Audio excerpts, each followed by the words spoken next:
Welcome to the Natural History Cupboard. Come on in.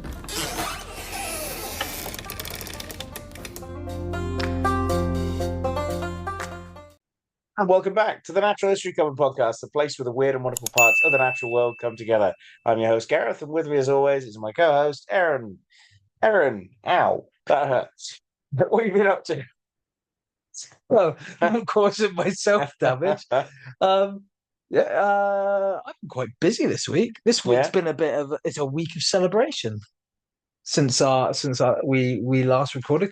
So it was firstly, I promised I'd shout her out for this. My little girl got she's been going karate since the start of this year, and she won a trophy for a student of the month. So cool. yeah, really happy, really proud of her. So well done for that. Then it was Atta's birthday, same day as your wife's birthday. Which is just weird in some ways. A bit oddly coincidental, isn't it? It's a little odd, but fair enough. Yeah. Didn't plan that. No, it wasn't planned. But yeah, so we celebrated her birthday. I made her a cheesecake. Did I show you that? You did, yeah. It's a nice cheese. It's about half gone now. It was nice. I'm well happy with that. But on her birthday, we went out for a cycle ride, the three of us, along what's known as the Great Western Canal. So it's in Tiverton, and I think it goes out past Wellington. I've not gone all the way. No, neither have I. I've walked along a bit of it. We started on the Tiverton end. We didn't get too far because obviously it was our little girl's kind of first ride on her bike, where she's not been with stabilizers for a while, but this is the first time that everything was on her because mummy and daddy were riding their bikes too. So yeah, it was a bit. We didn't go too far. Better way to do that than put her next to a watery area. Yeah. But we saw it was great. It was great. There was so much bird life. Where we parked the van on a handrail, literally 5 meters from the back of the van, just watching us getting changed after our bike ride. I think it was a peregrine falcon. Peregrine falcon. And along the river, as we're cycling along, this kingfisher put on a really good show for us.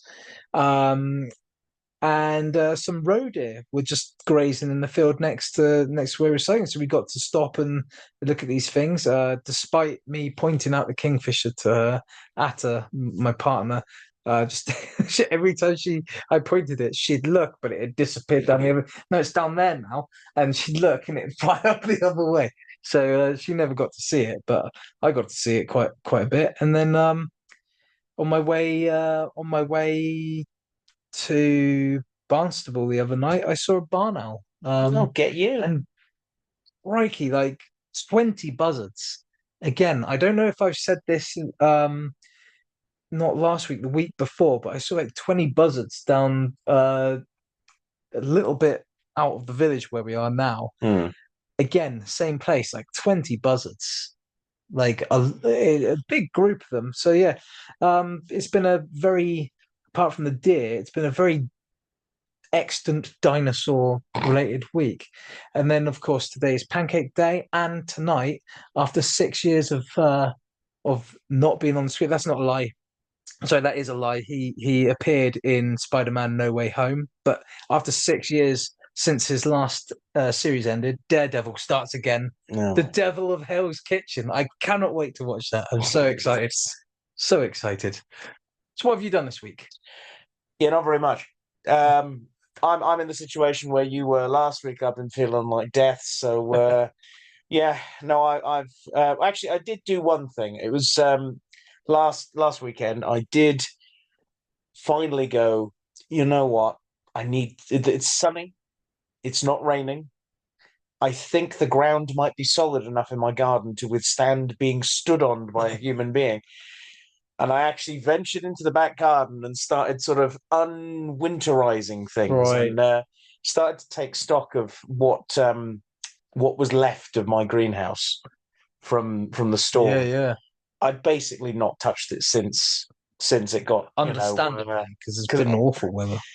well, I just thought, well, there's not much more I can do for it at the moment. So now I'm sort of toying up how and what I'm going to do to try and repair it, to try and fix it back to some sort of normality. But for the moment, the garden's starting to look quite nice. I had a bit of a poke around in the pond at the bottom of the garden. No frog spawn or toad spawn in there, but I only put it in last year, so it's there's Still still a establishing chance. them. And it is filled up to be quite shallow, purely from a safety point of view for yeah, the little kid. yeah. Yeah. But all the pond plants that are in there, they're doing really well. It's got loads of pond aerator weed growing in it, and that's all doing really well. That's cool. Yeah, so there's a bit of poking around in the garden, but I've not really felt up to much. If anything, I ventured as far as Exeter for IKEA. That's exotic. Yep, that was fun, walking around IKEA, looking at furniture. That's about it. They got a nice plant bit. But last time I saw a kingfisher was at Exeter. I was walking again. Seeing kingfishers everywhere, honestly. I tried to take a photo. My phone battery died right at that moment, but it had a fish in its mouth. Sure, it did. No photo, no proof. Yeah. Well, should we move into this week's news then? Yes, sir.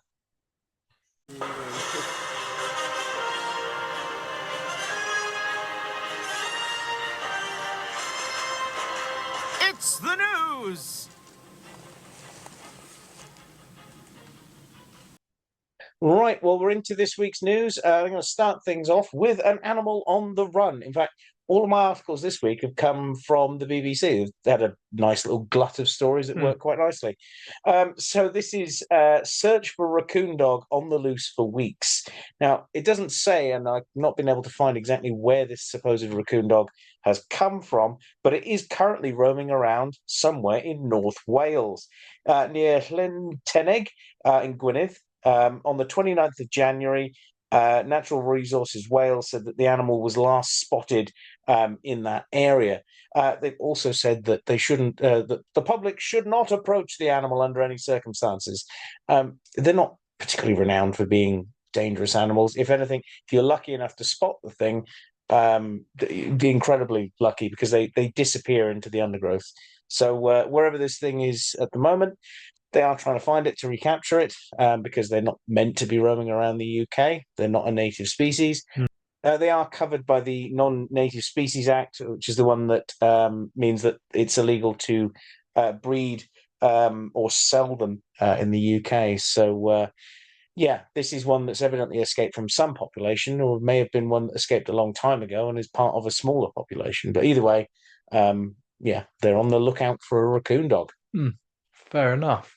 So my first article comes to us from the Wiltshire Times, not one I've used before. And the article headline is Concern Raised After Cormorant Spotted in Wiltshire.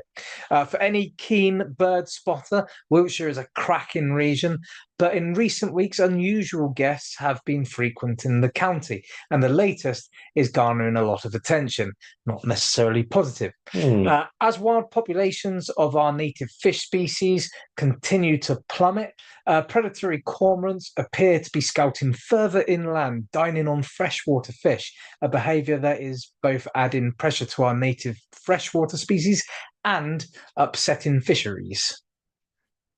I mean, that's more a case of we put more pressure on the cormorants to find food. That is exactly what I thought too. Yeah, so we stop overfishing. If we start targeting select species and going for seasonality and stuff, basically if we fish sustainably, we wouldn't have this problem. I also don't think that cormorants are exclusively not from that area. I mean, Wiltshire is a landlocked county, but I think it would be foolish to think that there's never cormorants in and around that area. I think also even in counties like ours where cormorants are, we're on the coast and cormorants are on the coast, you find them quite far inland on the rivers too. So I feel like this is a big nothing burger Basically, yeah. Probably the concern has probably come from the NFU, although it doesn't say that in the article. I should know. Well, going from a big nothing burger to a big ice burger. That's what I did there. So the world's largest iceberg has run aground off a remote island, off the island of South Georgia, and this is a pretty big iceberg. To give you an idea of the size of this iceberg, which has been dubbed A23A, has been basically moving towards the island of South Georgia, which is in the Southern Ocean, so off Antarctica, basically. So icebergs are a common occurrence in that part of the world. This one's rather big, though. It is roughly about twice the size of Greater London. So that is a huge chunk of ice that has floated up and has got stuck on a bit of land and is now, well, run adrift, basically. Fishermen are obviously a bit fearful that they may not be able to get around it as easy, and there may be bits falling off it that could pose threats to shipping. I mean, yeah, it's going to happen. But scientists say that the huge amount of nutrients that are locked up in this huge block of ice is going to essentially be a nutrient bomb for the area. It's going to create a huge amount of growth when it starts to melt and break down, all the stuff that is trapped in that ice. So even though it's probably a bit of a disruption, it's doing a really important job. Yeah. As most natural processes do, funnily enough. Yeah, and on a random note as well, do you know that was actually something I can remember them saying in primary school in Australia as a way of dealing with drought in parts of Australia, is sending ships to Antarctica and hooking huge icebergs and dragging them back and basically hacking the ice up and then using the water from that in fresh water. It's actually a serious thing that has been floated many times in the past. You have to look at all avenues, don't you, when you're dealing with that kind of thing? Yeah. So that would be, I mean, to be honest, I'd have loved to have seen that. Can you imagine them dragging in an iceberg twice the size of London? Yeah, I see it. The captain of the Titanic would still have it. Too soon. So my next article comes to us from The Guardian, and the headline is California couple convicted after plane chat leads to animal trafficking bust. So last year, a couple discussing hunting at an airport caught the attention of two fellow passengers who promptly joined their conversation. The couple let slip that they were carrying a sea turtle skull with them, as well as describing a cougar that they had previously killed in California. And they even elaborated on a trophy room full of cougars, wolverine, and other species. My, what a lovely room of death. Take it out, bye bye then.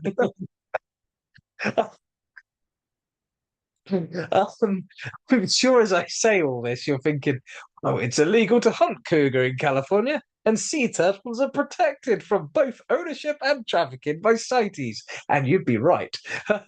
Well, the fates were on side that day because this excited discussion of their wanton bloodshed turned out to be an admission of these crimes because, unbeknownst to the couple, they were chatting to a pair of officers from the California Department of Fish and Wildlife. Did they say, please speak more into this device, would you? I really want to get this down so I can remember this conversation. Unfortunately, between the three killers, because there was this couple, but the actual room full of dead animals that they're talking about happened to be like a cousin of theirs or something like that. They were all handed essentially a slap on the wrist in the form of a year of probation and fines amounting to a total of $5,485 between the three of them. And yes, for their crimes, I do think this was a pathetic ruling. But it just goes to show that these officers, they're always on the case, because these guys, I believe, they were off duty when this conversation occurred. That must have been a weird thing to go and join in. So, sea turtle skull. I hear you've got a sea turtle skull in your bag. I love naughty devils. Who doesn't have a sea turtle skull mounted on the front of their car? Anyway, from one endangered species to another, this and also to do with illegal trafficking of animals. This also from the BBC as well. Bristol home for tiger found on the Polish border. So this is the news that a tiger in 2019, along with a few others, were actually found on the Belarus-Poland border, being trafficked over, not so much traffic, but more just sort of paperwork was being not forthcoming, and the entire thing seemed a bit sort of dodge. So the authorities stepped in and confiscated them. These particular tigers were all in a rather stressed state whilst being transported across Europe. After this, they were taken to the wildlife charity AAP Prima Domus in Spain, who do a huge amount of work for primates, cats, loads of different animals. We've both worked with people who've done stuff with them as well. Yeah, and indirectly work with them themselves as well. Because a really good group. Yeah. Well, that tiger, Aqua, is now heading to a zoo near Bristol. It's heading to Noah's Ark Farm Park. It used to be called Noah's Ark Farm Park, didn't it? I think it is still, yeah. Yeah, which is a large collection just outside of Bristol itself. They are planning on building or raising £175,000 to help build a specialist tiger habitat to house her and others as part of their Project Carnivora. So she's getting a new home, and it's quite a large space there. The enclosures are, I'd say, quite big for the cats that they already have. They've got lion, and I want to say they had tiger as well. Yeah, at least had them, yeah. Yeah, so yeah, they're on their way there. Very good. From one endangered big cat to another. Because this article comes just from the BBC, and the headline is, "For us." Oh, by the way, I didn't write this headline. Before I go any further, I did not write this headline. Sounds like it. It says, "For us, snow leopards are deities. The farmers protecting Nepal's snow leopards." So cool headline. The predation of livestock by snow leopards is a hard reality of life in the Himalayas of Nepal. And this often, unfortunately, results in revenge killings as humans take out their frustration on the closest snow leopard to hand. Or at least that used to be the way. Nowadays, a group of Nepali women are on the front line in protecting snow leopards and livestock alike. The key? Predation prevention. Solar-powered, colourful nightlights, radios, and burning feces have all been employed to measurable success. But last year, the first snow leopard-proof corral was built, consisting of a stone foundation and hand-weaved metal wire mesh panels attaching to metal framework. Basically, form these corrals that consider keeping predators out as opposed to keeping livestock in, a lesson that British farmers and smallholders might want to look into. What can't be fixed with flaming feces? Flaming feces. I'm not going to go there, actually. We'll leave it there. But that's our headlines for this week. So if you guys have any headlines that you would like to hear us cover, send them on in. We know Chris Axon has one pending for next week when I do the main article. But this week's main article is with Gareth. So he's going to take us through that. Yes, so my main article this week, beavers are back, baby. Beavers have been back for a while now. Living in the UK, in the River Otter, in the River Tor, you name it. There are beavers all around the place, and it's partly due to some planned introductions, partly due to some illegal releases. But for the first time, the government is basically cool with it now. Beavers are now approved for release in England.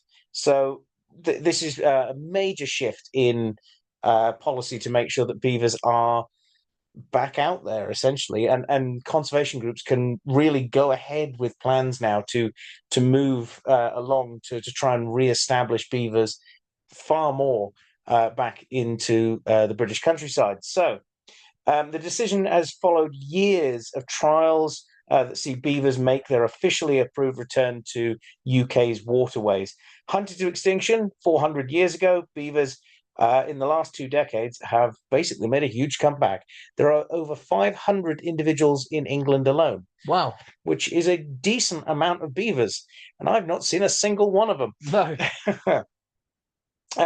But as you could probably imagine, As with anything like this, and beavers being ecosystem engineers, they dam rivers, they obviously eat trees and plants around the waterways. They create habitats. But as you could also imagine, a lot of these rivers back onto farmland and areas that farmers have interests in. And Aaron's favorite group of people, the NFU, STFU. are not particularly happy. So some of the quotes that they've given to the BBC are, well, shall we say, not unexpected. Uneducated. I mean, Uneducated, ill-informed, ignorant, willfully, stupid, I was waiting for you to go on. And it's going to get worse and worse. moronic. So the NFU Deputy President David Exwood said that while beavers could provide certain benefits, we're concerned about the negative impacts beavers can have on productive farmland, as well as management required, the costs and the risks involved. Beavers can flood and waterlog fields, feed on agricultural crops like maize, as well as damage and fell trees such as the cricket bat willow, which I must admit we'd never heard of. We had to Google And it. we had to look that one up. But yes, the cricket bat willow is a kind of willow. It's a species of willow I've seen and just called willow. But and yes, they do make cricket bats out of it. I don't think you need to worry too much about the cricket bat willow because, like most willow species, it spreads really easily. You know, there's not too many issues there with that. And what I feel that the NFU are failing to take into account is a lot of these fields that are in these areas next to rivers are going to be protected in the long run anyway, because they basically will have a lot of the drainage that would otherwise just happen in flooding from the rivers in the winter season will be trapped further upland and spread out into different areas. There will be some bits of farmland that will be affected, and yes, all right, some of them may end up taking the odd crop or something like that. But yet again, with, as you've just said, with the snow leopards, it's more a case about protecting that area by putting in better fencing. Yeah. Making sure that the animal isn't going to come into your land and damage crops. Maybe not planting something that is an obvious crop right next to an area where you've got animals that will go, huh, it's easy food there, I'll have that, and maybe planting it in a different field. So the article as well itself points out that other landowners have an issue with the beaver as well. With Clinton Devon Estates, one of the largest sort of corporate groups that own farmland throughout areas in Devon, are in areas where trial beaver releases have already been running. So this is areas where this is not like people having an issue with them upcoming. This is people having an issue with them for just existing as well. Though broadly supportive of beavers and their return, we're concerned whether enough thought has been given to managing their impacts. We've also seen farmland flooded. We've also seen properties flooded. We've even seen people's trees being felled in their gardens, says John Varley, the chief executive of Clinton Devon Estates. These are positives for beavers, huge positives, but we've also seen some quite significant negatives, particularly for small farmers, said the very large corporate farmers. So yeah, there is obvious dislike by people who have a vested interest in making money from those parts of the land. But the overall impact on our waterways, on the wildlife that lives in and around those waterways, and the knock-on effect that will be felt by the farmers in the long run as well. The ground will be more fertile in the long run. I think vastly outstrips people's issues that they might have with one or two trees being, chewed up by a beaver. If you go along the River Otter, I think it's one of the best examples of how beavers change the landscape, but it doesn't change it that much. There are one or two trees as you go down that river that have been chewed by the beavers, but the river is now a much slower and a much more meandering sort of stretch. It's not straight channel sort of thing. There are far more dragonflies, far more small birds, insects, everything in and around those areas, because the beavers have basically improved the quality of the habitat that is there. So it's a good thing that they're back, and I can't wait to see more of more. Well, in fact, I'd like to see a beaver first off. To see more of them. Yeah, more of them than other than just seeing their signs. So Yeah. I cast my mind back to our interview with Derek Gow, mm, who said that, who basically, as a farmer with neighbouring other farmers neighbouring him, was very keen on the effect, the impact that beavers had on his farmland, even saving water from the rest of the year that tided his livestock over through a drought. yeah, So I do think that long term farmers are going to just have to swallow their pride and accept that the beavers are here to stay. They're a good thing for the environment and they're a good thing for their farms. yeah. There may be certain practices that they might need to tweak a little bit, but we're not talking about massive changes here for them. No. The one thing that I was trying to Google there, and I couldn't quickly pull up an answer, but I am going to go and have a look after we've finished recording, is whether this estate, what was it called again? Clinton Devon Estates. What their view was on pheasants. The reason for that investigation on my part is because I've noticed more and more of these voices, not just farmers, but mostly farmers, and kind of the politicians that kind of Posture? Yeah, posture towards the side of the farmers just to get the farming vote. They tend to be very against native species being introduced and nursed back to help kind of population health, but they're very keen on invasive species if they get to shoot them. Can't think of why they wouldn't want native species if they're so keen on introducing things, but there we go. I hate that double standard. Britain is the land of double standards, colossal double standards. Yep. Well, there you go. It really grinds my gears. So yeah, that's this week's news. Like Aaron said, if you do have any other news articles that you want us to cover, you can send those in to us on our usual Facebook and Instagram, and put it in the YouTube comments, email us, wherever you want to get in contact with us to let us know about different articles, and you may see them in the main news article or in one of the smaller articles. But let's head on now into the creature feature. Yeah. It's the creature feature. Right, well, we're into this week's creature feature. Aaron, what are we looking at? Well, this week, I mean, some people might be clued into this from some of what we spoke about with the question last week. But they might know that it's a mustelid. They might know that much, but some of the ones that may have known us a bit longer, particularly me, might know. I mean, where I'm going with this. Of course, they could see from the artwork on the I was going to say, by this point in the episode, they would have seen the artwork, yeah.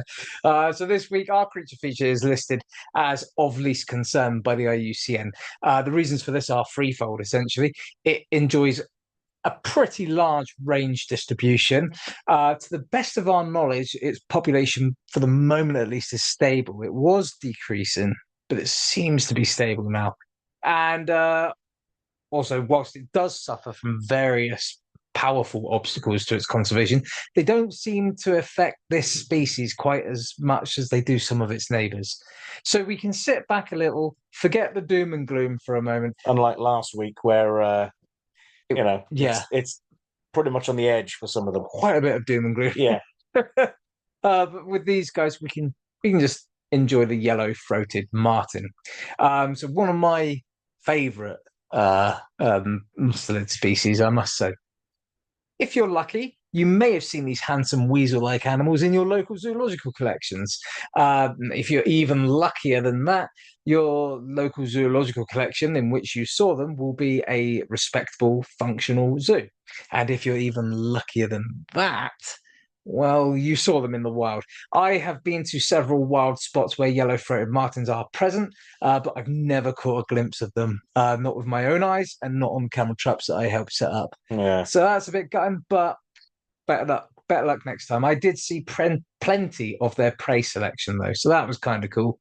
So a word on yellow-throated martins. When I said I'd be covering this species, both Gareth and Drew, though obviously intrigued, questioned if they are not, in fact, just a colourful pine marten. So it is for me to impress upon you guys and you and Drew that these guys are worth the airtime. So I suppose the pressure is on somewhat. So let's start with that. We'll start with colourful pine marten, shall we? So yes, this species takes on the general and widespread body plan of the marten and the weasel-like mustelids. And indeed, they are not the kind of earthy tones. There's no brown base colour with accompanying white chest flash for these fellas that you'd see on our pine martens. No, yellow-throated martens are very brightly coloured. It should be noted. Are they yellow by any chance? No, they're not. They're green. Oh, well. No, of course they are. It should be noted that, however, that coloration is in fact heavily geographically dictated in this species. But the most commonly perceived are those that display a black head with contrasting white lower jaw, as if they're wearing a cowl akin to Daredevil or the Batman. This is probably the second time I will have mentioned Daredevil in this episode, because someone is very excited tonight. The black continues on the sides of the neck, but the white kind of becomes like a mustard yellow on the neck, and that yellow becomes darker towards the neck's base. Here at the front end of the body is like a golden yellow or a yellowish brown, but the legs, the front legs that is, they are black. So it's a really nice kind of contrast going on.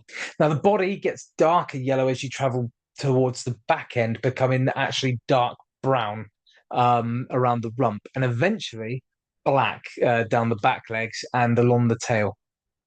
That being said, I want to reiterate the wide variance in colour according to location. Some individuals display even deeper contrasts. Others are so pale that they appear almost pastel yellow, like that really weak, watered down pastel baby yellow. And they're almost cream in some cases. And the black of the front legs is reduced to what looks like a glove covering only the front paws. So there is wide variety in the colour of these animals. And that's pretty much the body shape and the body colors dealt with, to be honest. You can see why these guys have said that they are just a colorful pine marten, right? So not really changed many opinions with that. So let's look at proportions. Spoiler, these guys are bigger than pine martens. Yeah. In fact, yellow-throated martens are the largest of the old world martens. It boasts strong, heavily built body with an elongated thorax, so that's your rib cage there, and a relatively long neck too, and certainly a long tail. That tail, incidentally, is about 2/3 the length of the body, so it is very long. The legs are short, but they are thick with muscle. They're not quite as slim as the pine martens are. These guys are muscle upon muscle upon muscle. They are very strong, powerful looking animals, and those legs, those powerful leg muscles, they end with pretty large, proportionately large or disproportionately large paws. So you wouldn't want to be grabbed by one, that's for sure. As the largest of the old world martens, old world of course meaning Africa, Eurasia, Oceania, the biggest males measure up to 120 centimeters, which for you guys across the pond, that's just under 48 inches. And they can weigh up to 5.7 kilograms or 12.6 pounds. That's pretty hefty. Yeah, a hefty animal. To put this into perspective with our pine martens, the European pine martens, that is, yellow-throated martens might accidentally step on them. They're that much bigger. The They are just a little over twice the length and just over 3 times the weight of the European pine marten. To go further in terms of dimensions, they actually rival European and American badgers, rattels, and wolverines, though obviously they are a little lighter in weight, though in some cases, actually not as far off as you'd think. So that, yeah, that really hammers down how hefty I they are. tend to think of most of those members of the sort of mustelidae, weaselly badger family as a bit more like a box shape, They as are, opposed to yeah. these more like a cylindrical They're a shape. bit more stout, aren't they? I imagine you could fit a pine marten and a yellow-throated marten into some sort of tube to carry, whereas a badger, so you got to do a bit of squishing to get them in there. Really force them in. Yeah, And at that point, you might get bitten. you're definitely going to get bitten, I think. Yeah, unless the head's right at the end of the tunnel. Badgers, just out of interest, because this is a side note that I don't think I actually cover in this, but badgers aren't particularly tameable, are they? No. Well, they're also not a weasel. No, not anymore. Yeah. But weirdly, I never considered this, even though I've seen how well trained they can, how easily trained they are. Yellow-throated martens are actually very easy to tame. Not that we recommend that, but I wouldn't go out trying to tame any of them. No, not at all. But that was more a note for zookeepers and the like that might actually come to work with these species. So yeah, where was I? Oh yeah. So unlike our more temperate Europe-dwelling pine marten buddies, the yellow-throated martens exist in an entirely more exotic region of the world, Asia. And Asia is obviously a realm of many different habitats.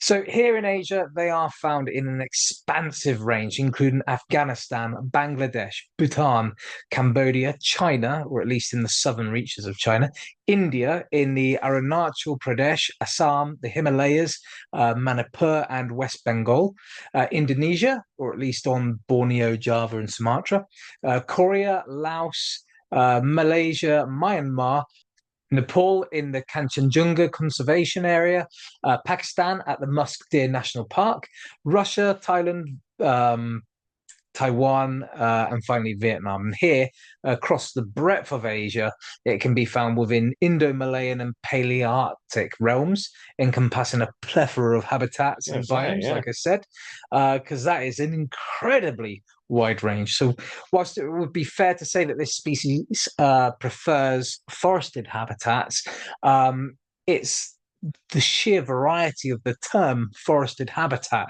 that I've always found quite impressive with these guys.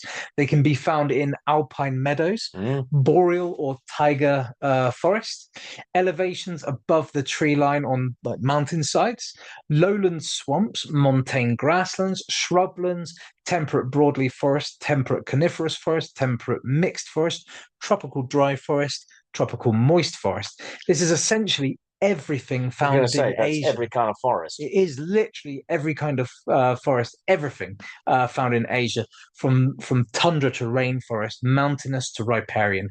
This and everything in between, suggesting that this species is incredibly versatile and its ability to adapt is incredible. Did you say they live in China as well? Yes, in China. Yeah, I don't know why, but I could have sworn I didn't see China on that list, which is in itself, it would be mad if it wasn't in that large. It just avoided that area.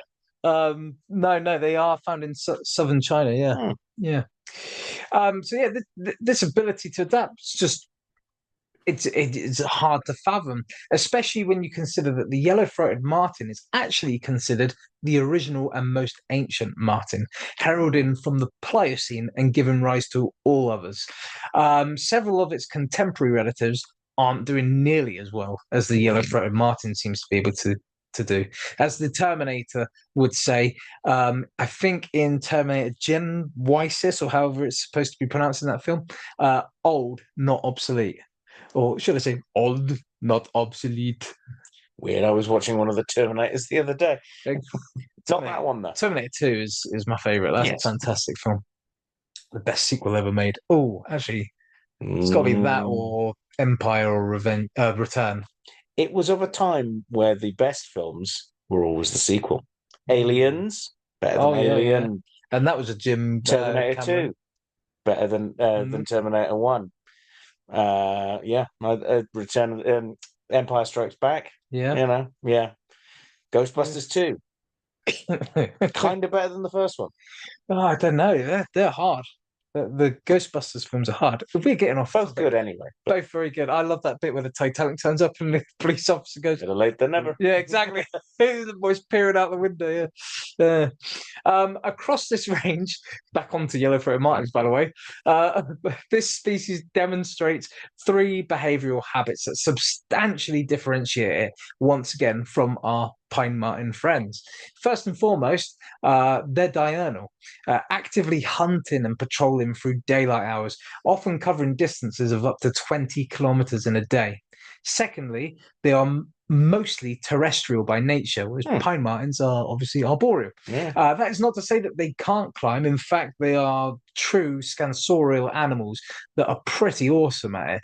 But whilst they are more than capable of climbing and they're able to leap branch to branch distances of like 9 meters, That's pretty good. it is they actually much prefer to hunt on the ground.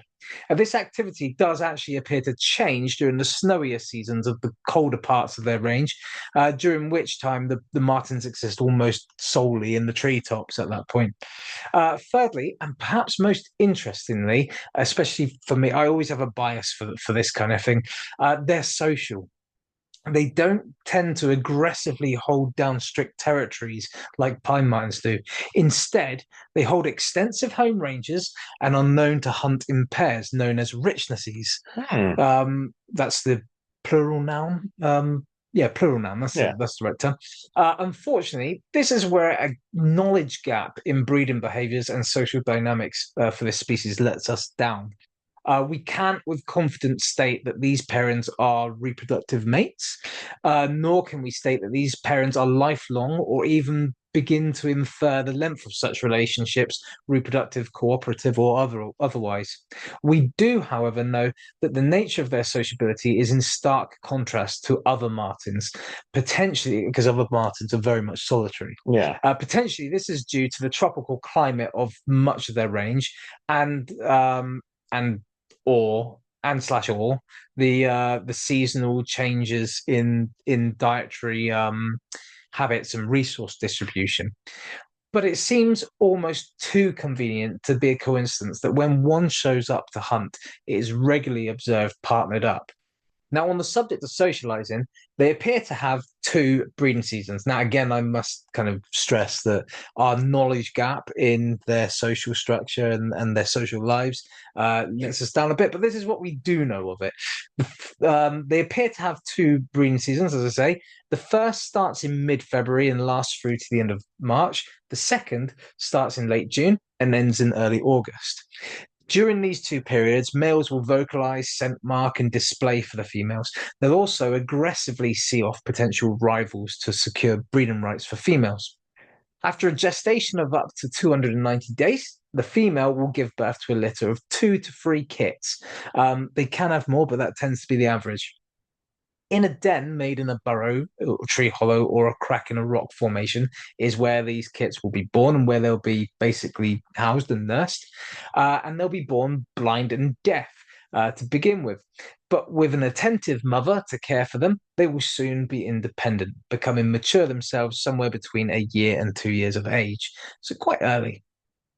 Now, as adults in the ecosystems of their range, they are really key players. They're a pretty bomb-proof species, to give them their credit, completely unfazed by humans, domestic species, and wild predators alike.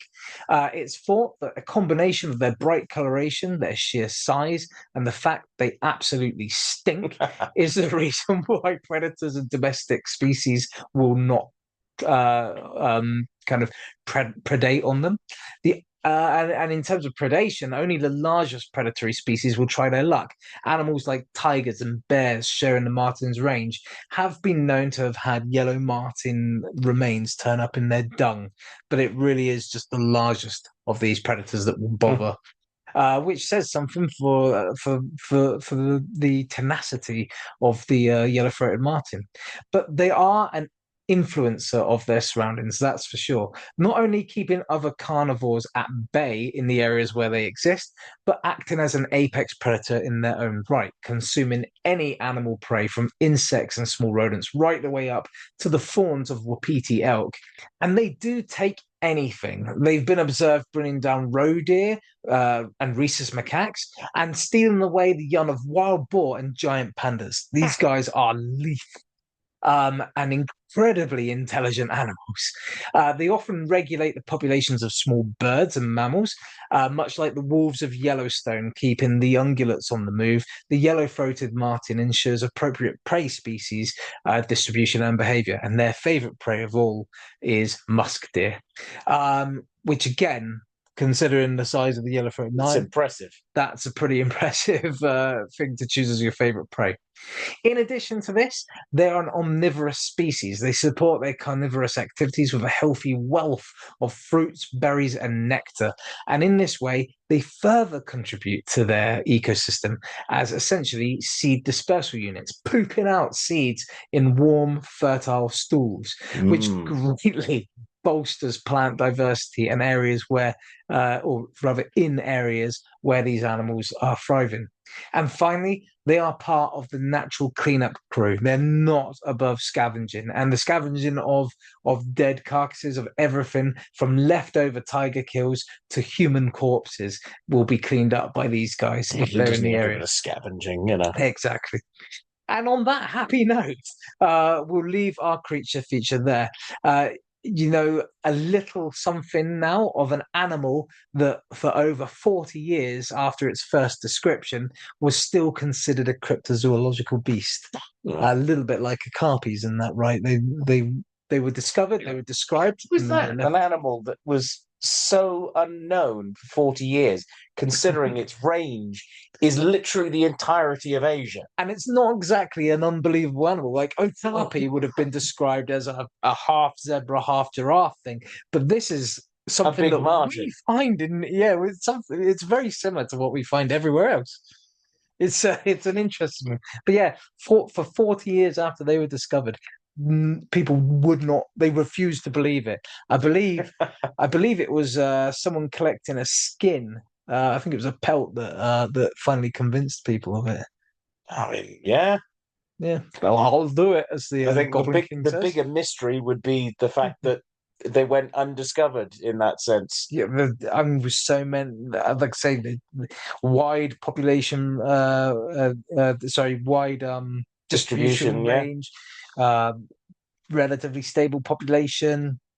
You'd think that they'd be found pretty quick. No one ever looked in that direction.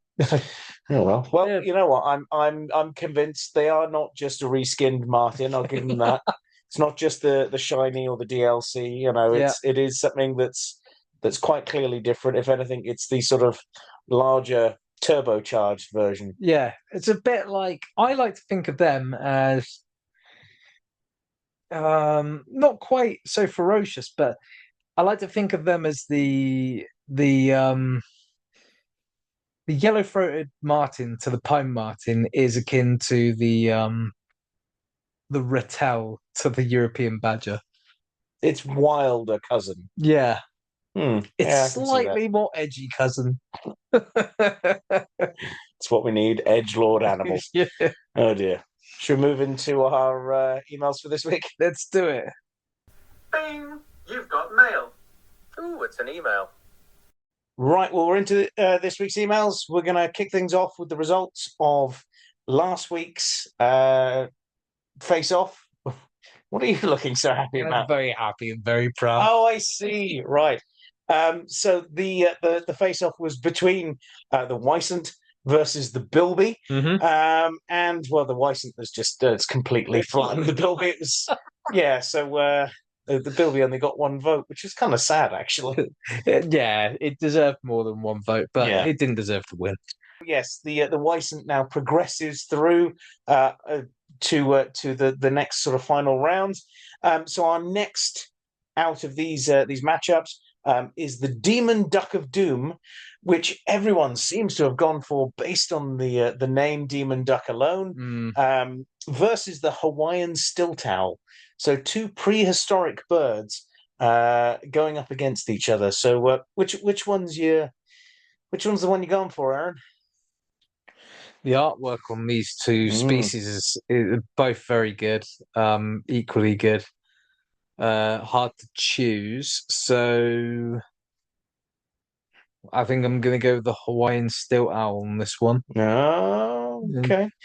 See, you know what? Even though both of these are creature features that I've done, out of all of them, my preference, and annoyingly, I thought at every step of the way throughout this, the Demon Duck of Doom should have lost. But I'm actually going for the Demon Duck of Doom this time because I think it's the better artwork over the Hawaiian stilt owl.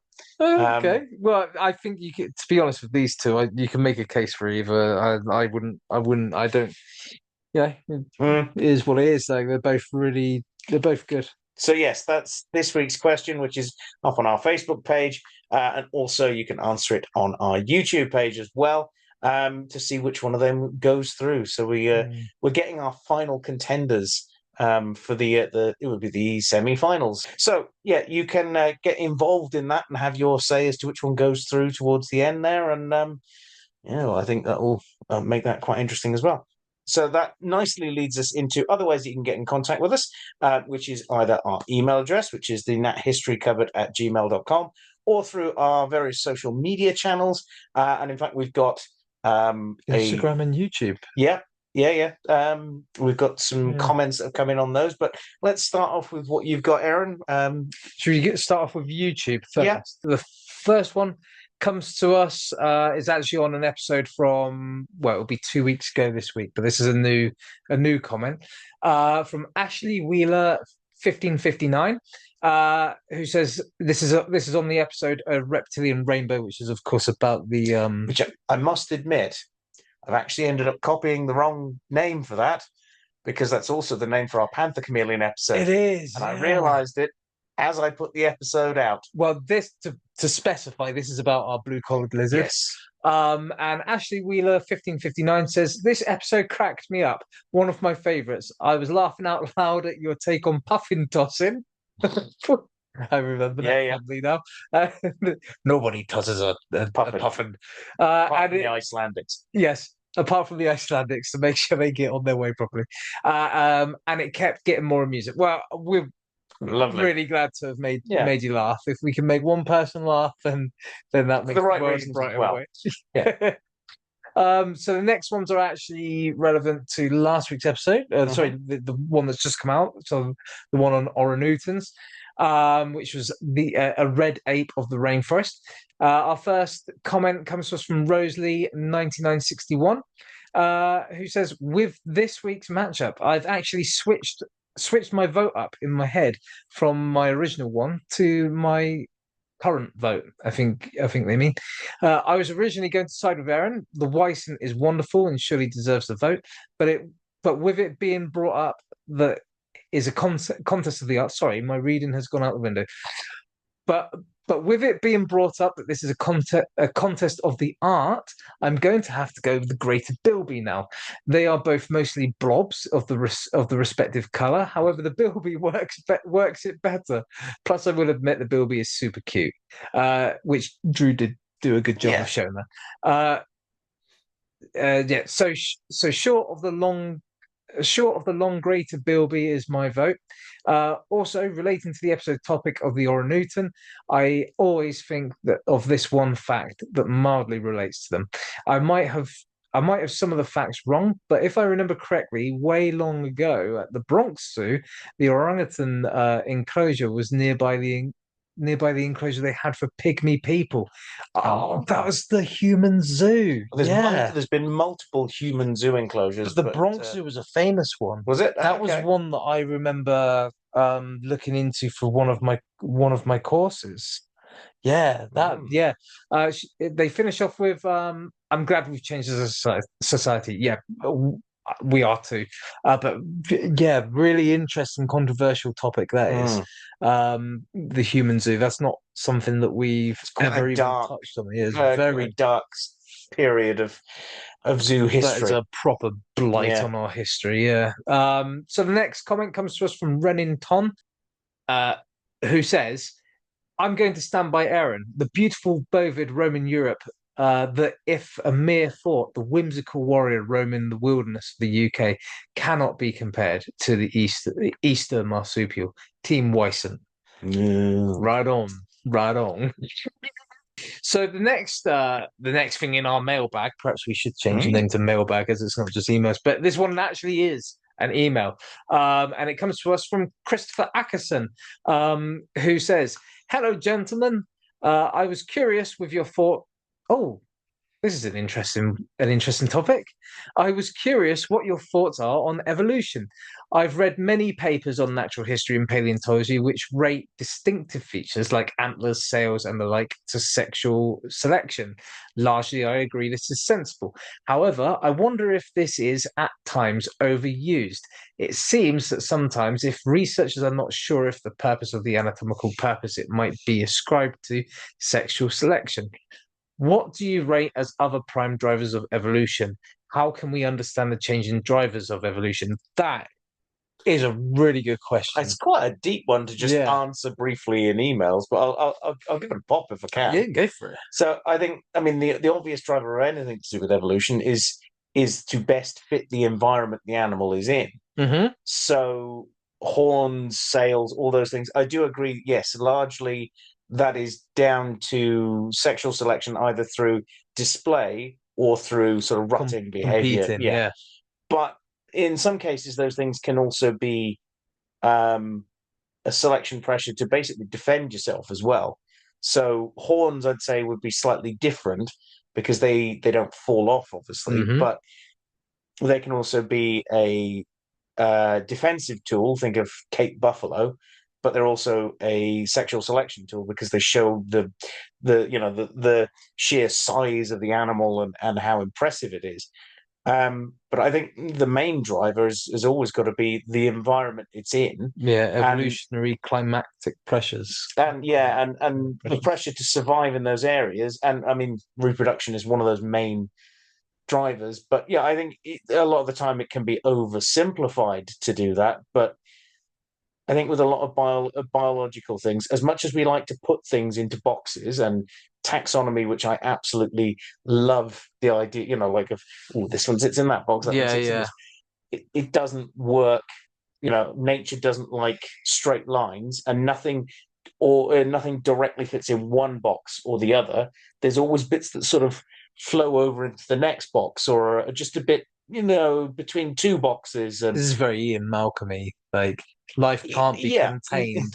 It can't be categorized neatly. So whereas I would say that, yes, it's most of the time you could say that evolution is driven just by, or those features are largely sexual selection through either display or defense against another rival. I would say that if you took it down to individual species, there are going to be some exceptions. But generally, I think the main driver of all evolution is whether the animal is fit to live in that environment, whether it's, it can survive in those particular environments because of its adaptations. So yeah. I don't really have much to add on really that. Like massively answer, I think, in this situation. Not in the scope of. It's a really nice question, but it's like it's one of those things that maybe we take another crack at it when we do, if we do one of those special episodes like where we just do a whole mailbag. But yeah, like I say, I don't really have much to add on that. I think you've summed it up pretty well. I do agree to an extent that sometimes things can be oversimplified in order to fit nicely into a category. Yeah. But I think you could also look at secondary what's the word? There's a proper term for this. When basically it has two uses. Oh, like a secondary function. Like a secondary function and a tertiary function, and then you can look at, so it's doubling up its uses. Like the antlers on a reindeer are useful for more than just rutting. they're also useful for digging up the Shoveling. ground. Exactly, Yeah. exactly. And if you think about when female reindeer have those antlers, it's in the winter. They're not going to be competing for mates. It's the males that compete for mates. Males have it in the warmer months. Females have it in the winter months. Why? You could say to defend the young. You could also say that using them to shovel, as you say, Both it equally important exposes functions. food for their young to get during really harsh months. So yeah, other than that, I have nothing to add, and really, I don't think I added anything with that comment. I think I just that's agreed a good way more with you. of putting it. Yeah. But fantastic question. I love that question. Yeah. We'll take another pop at that when if we do another one of those specials and we can dedicate more time to people's questions. Yeah. Thanks for that. Well, we do also have a nice comment that was, all the comments that we get in are nice. Nice. We've not had any ones going, oh, I hate you guys. I've got a comment that's coming to us from Shane Gowers, one of our listeners. He said, hey there, I'd just like to take a minute out of the day to say I stumbled across your podcast the other day, and all I can say is it's brilliant. Well, thank you very much. It's such an escape for me to get away from all the usual expletive out there. I love wildlife and paleontology, and it's refreshing to have a podcast based around natural history that isn't just T-Rex was a brute, lions are the best. Awesome bros. Yeah, basically, yeah. That's one thing we are not. We're not, although you are wearing... I was about to say, we say it's like we're Tyrannosaurus. You're wearing your T-Rex t-shirt. I have more. I will say I have more respect for the animal Tyrannosaurus Rex than what the Awesome Bros are. Oh, this is the biggest predator ever, and it can kill predator. I'm not into that stuff. I'm just into what this is as an animal. So the Neon Tetris episode was just a chef's kiss. So there you go. Okay. And I haven't got the fish at the moment, but when I did, I definitely scoffed at Neons as the basic beginner fodder. Many people do. After listening to the podcast, I felt awful. Now all I can think about is when I can next have a tank with neons, and it'll be all the way. I've got two questions for you guys that are game related, as I heard that you like to play Planet Zoo and Path of Titans. My two top games, as I bear 30, I don't have the reaction times for FPS games. Yeah, neither do I. I do have to admit that maybe I'm going through a midlife crisis, but the last 2 weeks have really been craving playing like some Call of Duty. Oh my god! I do. It's just too anxiety. I used to love those games, but I haven't played it in years now. What are your favorite dinosaurs, including mods on Path of Titans? And if you do play Planet Zoo, what are your favorite animals to build for? Okay. So, did you actually end up getting Planet Zoo? You were saying you were going to get it. I am actually going to get it. But I can tell you what my favorite animal to build for is in Planet Zoo without ever having touched the game. I've never physically touched the game. Is it going to be a tiger? It's a tiger! Yes, it's a tiger. But no, I reckon there'll be other animals that will be a bit more challenging and therefore a little bit more like fun to work with in that. I tell you what, do they have bush dogs? They don't have bush dogs, but the good thing about Planet Zoo is the mods that are on there. Now they're not officially endorsed by Frontier, but some of the mods that are out there are unbelievable. So what is your favorite? Because you have got the game. I spend quite a lot of time building on it. To be honest, and Drew would probably back me up on this. Yeah, I spend far too much time building like really non-animal related things whatsoever. Thank goodness. I was thinking the way you set that up. I was thinking he's going to say meerkats, and I'm going to meerkats are in the game. And you know what? I have had the occasional meerkat enclosure when I've built, say, a small mammal house. Yeah, but that's it's more of a space filler than anything. Spoilers, that's one animal that's not going to be in my zoo. There are black-tailed prairie dogs, which basically do the same thing as meerkats, but are better. Sun bears. Sun bears are one of my favorite ones to build stuff for because they're fun. They can climb on stuff. They can also deep dive in the water. All the enrichment stuff that comes with it is quite good as well. Well, I'm looking forward to playing the game, but I've not touched it, so I can't really say tigers. I'm just Tigers are pretty good. saying it in I jest. usually end up having a tiger in there at some point if I'm building a Southeast Asia. What subspecies do they have? It's Bengal and Amur. So you can do two different. You could get away with calling them Sumatrans or something like that. No, but what I mean is you can have two different Biomes. environments. Yeah, there. yeah. But what was the bit about the Path of Titans? What's your favourite Path of Titans creature to play as? I know I've got my obvious answer because I'm a wimp on the ground. I hate playing on the ground. I prefer to play as a Hatzegopteryx or a Quetzalcoatlus. Yeah, I've had because I can just stay up in the air and just observe the utter chaos that's going on the ground whilst people are in the crater area. The bit in the game where 90% of people just get their dinosaur, head there, and start beating the heck out of each other. So much to the point where the rest of the map is devoid of life. Yeah, that crater area is really irritating. That people just hang out there and do nothing. I do enjoy playing as an aquatic species as well. I was going to say I like being mosasaur, but I think the orca's quite fun to play as. I've not played as orca. Oh yeah, I have played as orca. Yeah, they were quite fun. But I think for me, it's either Deinonychus or Velociraptor. I like the challenge of being a small animal. What, everything wants to eat you? Yeah, yeah. It was just a bit challenging. Too terror-inducing. Dive to get away. I couldn't fly to get away. I just had to rely on wits. It's an interesting game, Path of Titans. It's like graphics-wise, it's quite nice. The accuracy of some of the dinosaurs, and yet again, it's another one of those ones where the modders have made the game better by what they've some of the mods included. So yeah, but yes, those are the answers that we've got you for that. So thank you very much for adding that wonderful comment there, and we're glad that the Neon Tetra made a wonderful impression on you. Yeah, definitely. So yeah. This leads us nicely into talking about our Patreons as well. So let's have a look at that. Every week, we like to give a little love back by shouting out the names of our wonderful Patreon supporters.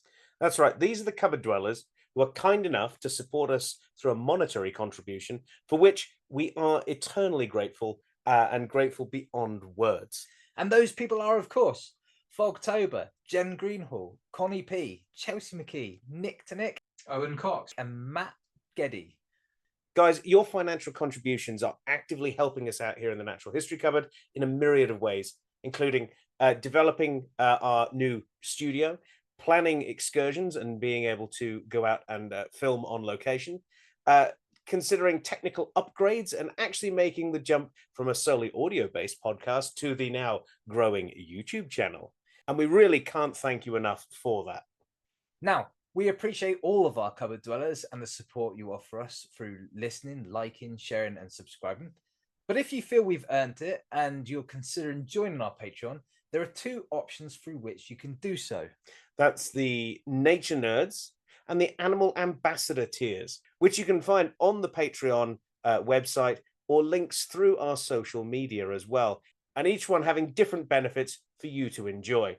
And now back to Gareth and Erin in the studio. And a massive thank you to our Patreons there. Always appreciated for all the support that you guys have given us. So that pretty much brings us to the end of this week's episode. It does. Yeah, so massive thank you, Aaron. Thank you. It was interesting. It was not just a pine marten that's a different colour. I'm very glad that it's changed your mind. Hopefully Drew will listen to this and change his mind too. Yeah. So a massive thank you for joining us, and we'll see you next time here in the Natural History Cupboard. Bye. Bye. So, Gareth, the joke for this week. A weasel walks into a bar. Right. The bartender says, "Wow, I've never served a weasel before. What can I get you?" Goes the weasel. Oh, God. I thought you were going to say he wants a glass of stout. Oh, that would have been better.